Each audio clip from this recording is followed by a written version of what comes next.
ಈಗ ಸಂಸಾರ ಕೆಟ್ಟಿರ್ತೈತಿ. ಅದಕ್ಕೆ ಕೆಟ್ಟಿರ್ತೈತಿ ಅಂದ್ರೆ ಮಾತು ಕೆಟ್ಟತು ಅಂದ್ರೆ ಸಂಸಾರ ಕೆಡ್ತೈತಿ ಅಷ್ಟೆ. ಮಾತು ಕೆಟ್ಟತು ಅಂದ್ರೆ ಸಂಸಾರ ಕೆಡ್ತೈತಿ. ಮಾತು ಚಲೋ ಇತ್ತು ಅಂದ್ರೆ ಸಂಸಾರ ತಾನೇ ಚಲೋ ಇರ್ತೈತಿ. ಪಾಪಿಗ ಅವು ಹೆಣ್ಮಕ್ಳು ಅದಾರ, ತಾಯಂದಿರದಾರ, ಇಷ್ಟು ದಿವಸ ಮಾಡ್ಕೊಂತ ಬಂದಾರ ಅವ್ರು.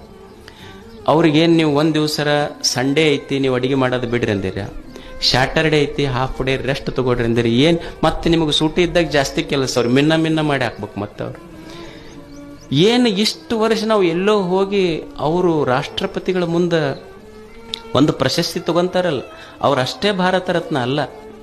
ನಂದೊಂದು ಸಂಸಾರ ಚಂದ ನಡಿಬೇಕು ಅಂತ ತಿಳ್ಕೊಂಡು ನನ್ನ ಮಕ್ಕಳು ಓದಬೇಕು, ನನ್ನ ಗಂಡ ಊರಾಗ ಒಂದು ಹೆಸರು ಮಾಡಬೇಕು, ನಾವು ಇನ್ನೊಬ್ಬರ ಮನೆ ಮುಂದೆ ಕೈ ಒಡ್ಡಬಾರದು, ನಮ್ಮದೊಂದು ಸುಂದರ ಸಂಸಾರ ಕಟ್ಟಬೇಕು ಅಂತ ನೂರಾರು ಕಷ್ಟಗಳನ್ನು ತಾಳಿಯೂ ಸಹಿತ ಇನ್ನೊಬ್ಬರಿಗೆ ಹೇಳದೆ ಸದಾ ದುಡಿಯುವ ಈ ದೇಶದ ತಾಯಂದಿರು ಭಾರತ ರತ್ನಗಳೇ, ಅವು ಸಹಿತ ಭಾರತ ರತ್ನ.